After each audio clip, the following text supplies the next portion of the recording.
السلام علیکم ورحمۃ اللہ وبرکاتہ۔ ربی اشرح لی صدری ویسر لی امری واحلل عقدۃ من لسانی یفقہوا قولی۔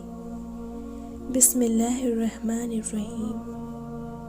رب المشرقین و رب المغربین، وہ رب ہے دونوں مشرقوں اور دونوں مغربوں کا، ایک گرمی کا مشرق اور ایک سردی کا مشرق، اسی طرح مغرب ہے، اس لیے دونوں کو تثنیہ ذکر کیا ہے موسموں کے اعتبار سے۔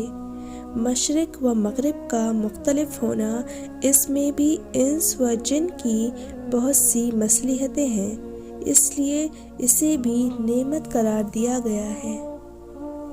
فَبِأَيِّ آلَاءِ رَبِّكُمَا تُكَذِّبَانِ، تو اے جنوں اور انسانوں، تم اپنے رب کی کس کس نعمت کو جھٹلاؤ گے؟ مرج البحرین یلتقیان بینہما برزخ لا یبغیان، اس نے دو دریا جاری کر دیے جو ایک دوسرے سے مل جاتے ہیں، ان دونوں میں ایک آڑ ہے کہ اس سے بڑھ نہیں سکتے۔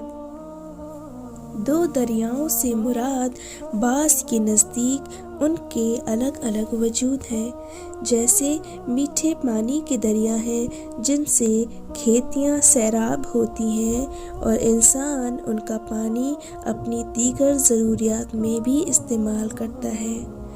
دوسری قسم سمندروں کا پانی ہے جو کھارا ہے، جس کے کچھ اور فوائد ہیں، یہ دونوں آپس میں نہیں ملتے۔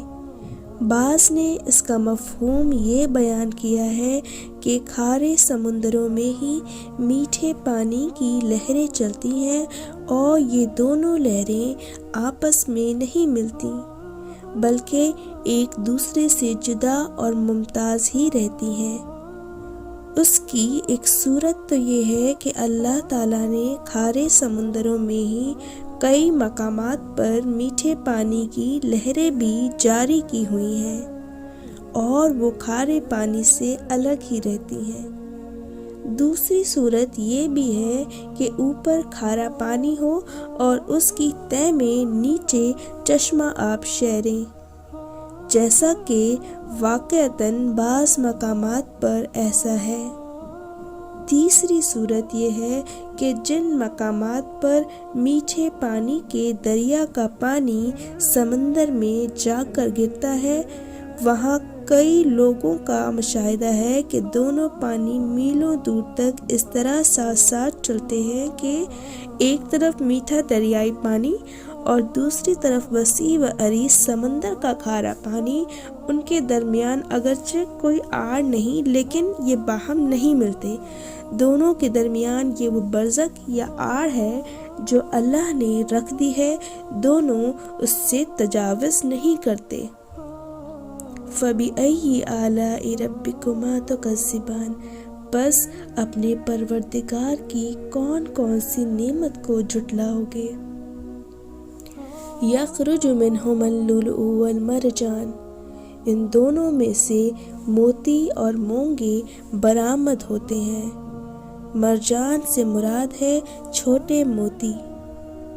کہتے ہیں کہ آسمان سے بارش ہوتی ہے تو سیپیاں اپنے منہ کھول دیتی ہیں، جو قطرہ ان کے اندر پڑ جاتا ہے وہ موتی بن جاتا ہے۔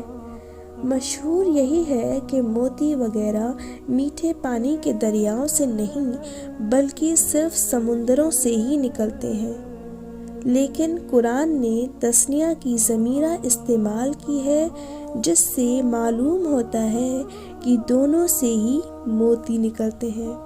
چونکہ موتی کثرت کے ساتھ سمندروں سے ہی نکلتے ہیں، اس لیے اس کی شہرت ہو گئی ہے، تاہم شہر دریاؤں سے اس کی نفع ممکن نہیں، بلکہ موجودہ دور کے تجربات سے ثابت ہوا ہے کہ میٹھے دریا میں بھی موتی ہوتے ہیں، البتہ ان کے مسلسل جاری رہنے کی وجہ سے ان سے موتی نکالنا مشکل ہے۔ بعض نے کہا کہ مراد مجموعہ ہے، ان میں سے کسی ایک سے بھی موتی نکل جائے تو ان پر تثنیہ کا اطلاق صحیح ہے۔ بعض نے کہا کہ شیر دریا بھی عام طور پر سمندر میں ہی گرتے ہیں اور وہیں سے موتی نکالے جاتے ہیں۔ فَبِأَيِّ آلَاءِ رَبِّكُمَا تُكَذِّبَانِ، پھر تم اپنے رب کی کس کس نعمت کو جھٹلاؤ گے۔ وَلَهُ الْجَوَارِ الْمُنشَآتُ فِي الْبَحْرِ كَالْأَعْلَامِ، اور اللہ ہی کی ملکیت میں ہے وہ جہاز جو سمندروں میں پہاڑ کی طرح بلند چل پھر رہے ہیں۔ یہ جواہر اور موتی زیب و زینت اور حسن و جمال کا مظہر ہے، اور اہل شوق و اہل ثروت انہیں اپنے ذوق جمال کی تسکین اور حسن میں اضافے ہی کے لیے استعمال کرتے ہیں، اس لیے ان کا نعمت ہونا بھی واضح ہے۔ فَبِأَيِّ آلَاءِ رَبِّكُمَا تُكَذِّبَانِ، پس اے انسانوں اور جنوں تم اپنے رب کی کس کس نعمت کو جھٹلاؤ گے۔ کل من علیہا فان ویبقی وجہ ربک ذو الجلال والاکرام، جو کچھ بھی زمین پر ہے سب فنا ہو جانے والا ہے، صرف تیرے رب کی ذات جو عظمت اور عزت والی ہے باقی رہ جائے گی۔ فنائے دنیا کے بعد جزا اور سزا یعنی عدل کا اہتمام ہوگا، لہٰذا یہ بھی ایک نعمت عظمہ ہے جس پر شکر الہی واجب ہے۔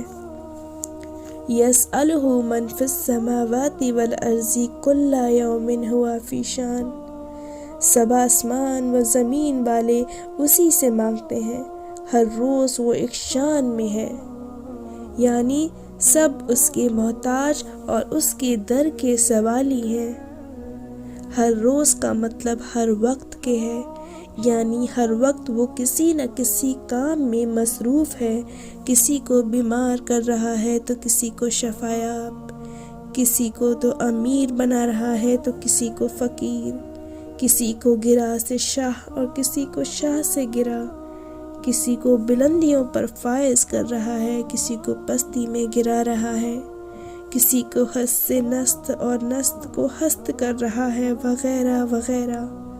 الغرض کائنات میں یہ ساری چیزیں اسی کی مرضی سے ہو رہی ہیں، اور شب و روز کا کوئی لمحہ ایسا نہیں جو اس کی کارگزاری سے خالی ہو۔